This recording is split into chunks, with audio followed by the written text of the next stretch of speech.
thing he does in the books. Things are bad. How can I fuck it up and make it even worse? When they're least expecting it, just turn it on its head and make it even worse. Right. So Richard tells them that he wants to talk to the spirits himself to make sure that he does it the right way. I know I got to cut her head off, guys, but like, I don't know if they want it to be a chop or like a clockwise motion. Do I saw? God. See? But I don't want to fuck it up. And like, hey, to be totally transparent, I've fucked around with spirits before, and they didn't like me because I made some mistakes. Yeah. So actually, yeah, I want to make sure I do this the right way. And the men say, look, there's only one way to do it, but they can get him the juca that the women drink to talk to the spirits, since he's doing more than just giving a blessing. Yeah. If he was like a 10-year-old kid, they would be like, nah, we're not going to get you drunk first. Just fucking kiss the knife. But since this is a bigger deal for you, you can get a little fucked up first. That's okay. It's amazing to me that they're really not being dicks about any of this. Like, they have some pretty brutal traditions, and obviously there's a prisoner woman who's expected to be murdered, and everybody's okay with it. But to Richard, they're just like, yeah, man, I mean, whatever. What you need? You want to sit down and, like, kick your feet up and relax for a few minutes before you do this? We'll get you some beer. It is a little bit weird because obviously these men have been the one that normally perform the killing. Like, there's a kiss, and then they do the stabby, and it's all good normally. So, initially, I was like, they would probably just be like, fuck you, stab the bitch, it's fine, cut her head off, it's not a big deal. Yeah. But I think that he's the magic person. They don't know how magical he is because he's an adult. So they're just like, okay, magic dude, whatever the fuck you say. Well, there's got to be a certain amount of, we don't know what he's capable of, like you said, and so let's not piss him off. If he wants the damn juice, give him the damn juice. It'll be fine. Yeah. So, once the guy comes back with the clay pot and the special knife, another of the men tells the woman that the magic man wants to give her the spirit's gift of his seed and that she needs to take the offering. Okay. Worst possible visual here. The thing I just pictured when you said that is probably Richard standing up and doing the helicopter. Oh my god. The worst thing that any man could ever do, as far as I'm concerned. Yeah. I mean, I think as far as a lot of people are concerned, that's a lot. Is this sexy? No. What about now? Still no. I mean, especially after what we envisioned in the last chapter with all the dicks swinging, like, there's a lot of that. There's a lot. So when she lays down like she's going to just take it, the man ends up stabbing her in the thigh and is like, hey, you have to mount her from behind because this one bites. Do you think he did that like a correction? Like she knew better? So he stabbed her like, hey, you know, you gotta roll over. I don't get why the stab. If she was being complicit, obviously she doesn't want any of this shit to happen. But if she's like, okay, whatever, it's gonna happen. Again, not fucking condoning, but why stab her? I'm assuming that's exactly it. I think that this has happened before, and she's acted like it was gonna be fine, and then she bit the fuck out of them, and so now they've learned that the only way that they can safely do it is from behind while holding her like that. Jesus. Yeah. But this woman has a lot of fight in her, and you could tell from the very beginning, and yeah, I like that. Well, and she took being stabbed pretty well, too. That was not lost on me. She was stabbed, and, like, she did cry out, but then that was kind of it. Yeah. She didn't just roll around in pain. She was like, I mean, I'm fucking stabbed now. That sucks. Shit. Hope Whatever. that doesn't get infected before I die.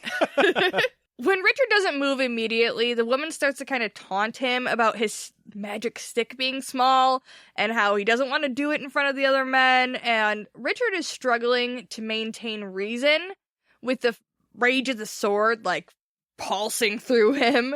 Knowing that letting the magic go right now in this room isn't going to fucking help anybody. Right. I mean, on one hand, he's super mad at all the guys for having this even be a thing. And then this woman is like, hey, you got a small wiener. Now, goddammit, stop! I've had enough. I didn't even do anything to you! Yeah, I don't even want to be here. Why are you picking on me? And it's not that small. She doesn't know. She didn't see it, guys. She doesn't know. She doesn't know. Suddenly the men randomly decide that, maybe he doesn't want to be watched.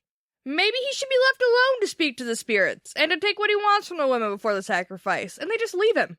With as amenable as these guys are being, you'd think Richard would just be able to say, hey, okay, I got the juice.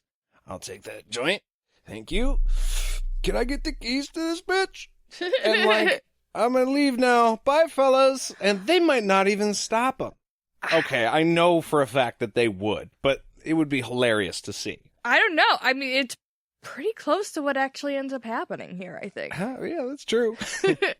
Once they leave, the woman spits at Richard and taunts him a little bit more about how he's a dog, taking a woman while she's held by a chain. And, again, I like her, because as soon as she gets a chance to be alone with him, she's like, fuck you. Yeah. She's not playing nice. No. And when he doesn't try to rape her, she just assumes he's going to kill her right away. And he remembers he needs to tone it down a little bit, because he's still being, full bore Richard, fuck everything, I'm going to kill everybody. He dumps out the juka and is like, hey, I'm Richard. I'm not going to murder yo ass. Super interesting to me that all these people have the same lingo. We met the mud people and the Bontocs, and they all spoke different. Richard couldn't understand those people. But these people all the way down in the old world, there's no issues at all. I think maybe it's just because they don't have a translator. That could very well be. They just we're just going to kind of sneak this one under the radar. A few episodes ago, though, we were actually talking about language, and I got an answer. It's common tongue. Oh, okay. The quote-unquote English, because, obviously the books have been rewritten in, several languages, but the language that everybody refers to, since it's typed in the language that you speak, is common tongue. Okay, all right.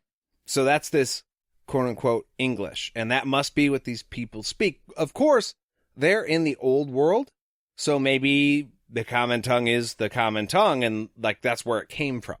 That could be.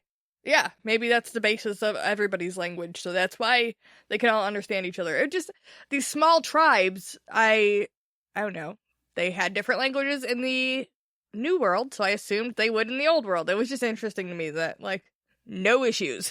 Nope.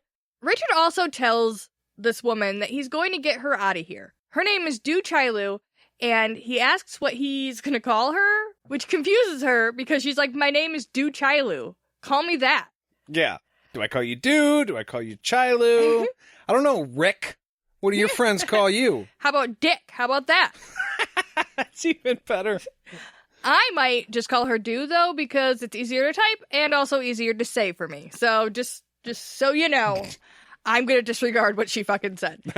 She's part of the Bakaban Mana tribe, which means those without masters. And because me and Nate don't have masters, we're going to take a break real quick. We'll be back right after this.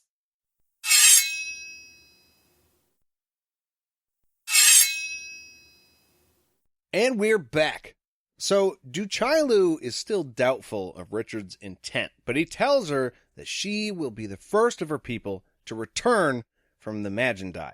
When he pulls his sword to try and remove her collar, she refuses to offer her neck up because, understandable, and she spits at him again. That has to be wildly frustrating. Stop fucking doing that. I actually have good intentions for you. And I would appreciate you to try to slow the spread of COVID and not be spitting in people's faces. Thank you. That is gross. She tells him swords can't cut iron, and Richard laughs because, fuck you, I have the sword of truth. Bitch! Sorry. I love that. And he's like, oh, honey. Oh, this sword can. I thank you very much. It reminded me of one of those lines. This big, long, huge sword. Sorry. It reminded me of one of those lines in a movie that would accompany one of those real tight close-ups with the eyebrow raise and be like, magic can. Yeah. He puts her head in his lap, which feels like a weird place to put it after all the I'm not gonna rape you talk. And also super dangerous knowing she's a biter. Oh my god. And then he puts... That's the worst. He puts the sword under her collar, which, again, I feel like is super... I just don't even know how you would get a sword under a collar without cutting somebody. I mean, okay, so the way this would work is if you laid down and put your head on my lap, and then I took the sword, right, and I inserted it from the top. Yeah, I know, calm down. Okay, so... One, you have no leverage on the sword, other than twisting it into the collar itself. Two, if it did go through, you're definitely taking off a cheek. Yeah. The proper way to do this would have her lay on the floor. That way you could put the sword up against a corner, okay, through the collar and get some leverage on it while cutting away from her.